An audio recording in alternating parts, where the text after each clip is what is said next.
Well, the first spark plug I took out is crunched. That's not a good sign.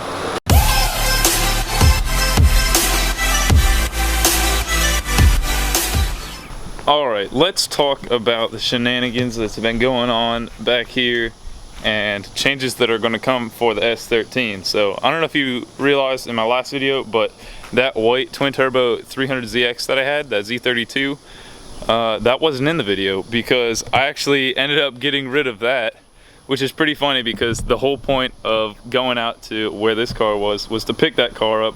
You know, I traded a set of wheels for it, picked that car up, and then ended up finding this car like after the fact down the street. So this was not the primary car, I guess you could say, of the endeavor. But after that, I got the car back here. I got more excited about this thing than the 300 because I like 300s and I've always wanted one. I wanted to build one, but I'm not as passionate as I am about those. So I ended up getting rid of that 300 and getting myself an SR20 DET. It's from an S13. It's a black top with the VCT, and that's going to be what goes into the S13. So obviously I got this thing as a shell. I've been tearing it apart. Videos will be coming out on this pretty soon. Started tearing it apart, cleaning it up, got the interior all out of it now, and obviously there's no motor in there. So I knew I needed a motor from the get-go. I was debating LS, SR, Turbo KA. Originally when I got this and I planned on still building the 300, I was just going to get a cheap stock KA, just throw it in there and drive it. And then I ended up finding some rust on this and I didn't want to get rid of it. Everyone told me to part it out and I didn't want to get rid of it though, because imagine in, you know, 10-15 years I have a feeling you're not going to be able to find many of these because people are going to put them into walls like I may. But even if, you know, I cut this car apart and do whatever I want to it, at least, you know, it's a chassis saved in my eyes. So at least we got that. And I ended up finding rust, as I said, so I decided to go more full into this. Instead of just throwing a stock motor in there and getting it running and just putting around on the road, I decided to sort of just dive into it head on. So with that, as you know, I have enough projects already. So I didn't want another project, meaning the 300, so sort of tossed up in the air, you know, do I want to build the S13 or get rid of it and build the 300? And at the end of the day, I'd much rather tear apart and dive straight into an S13 than a 300. So that's the exciting part. I got rid of that 300 and got an SR20 for the S13 project. And now that I've got that, I can start getting goodies for the S13, and now I know what direction I'm going with it. So now I can start compiling parts, getting ideas, and making moves.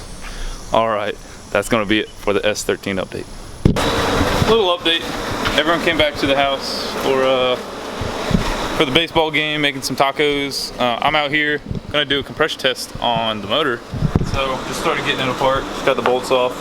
Got to take the coil packs out and the spark plugs, and then I can do compression test and see how she's looking. And once I would do that, if it's got good compression, then I want to put it on the motor stand. I mean, either way I want to put it on the motor stand, but if it's bad compression, that means I'm building the bottom end, which I don't want to do.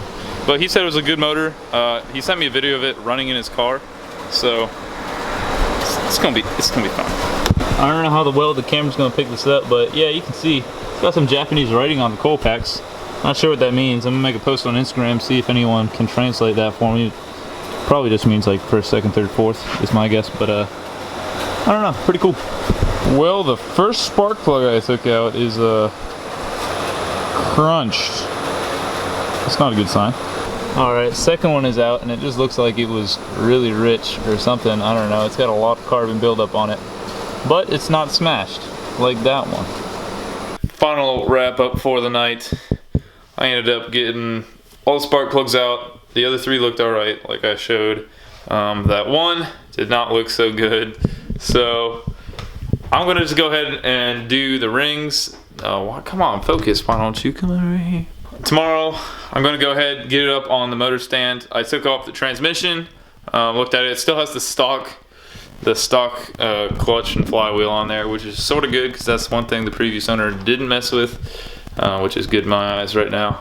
So gonna do that, get it on the engine stand, take the head off, and you know, with this motor I'm just gonna go ahead and do piston rings, and might as well do the rod bearings while I'm at it, just while I'm in there, so I can know I have a fresh motor.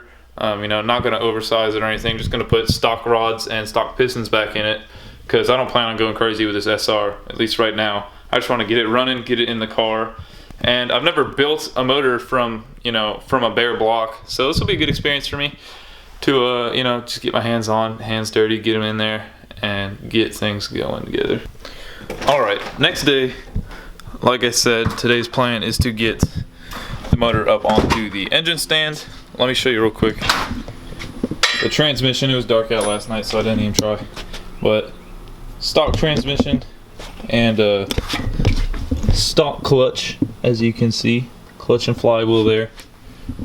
Overall, I mean, other than the shenanigans with cylinder number 1, things seem to be in pretty good shape.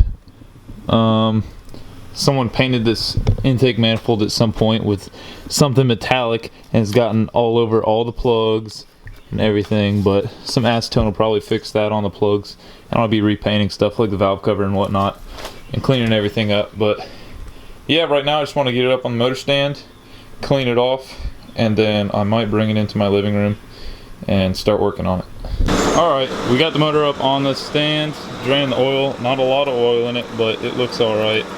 We're going to zip the valve cover off, check that out a little bit. She's on there.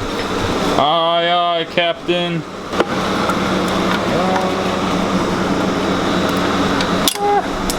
What was that?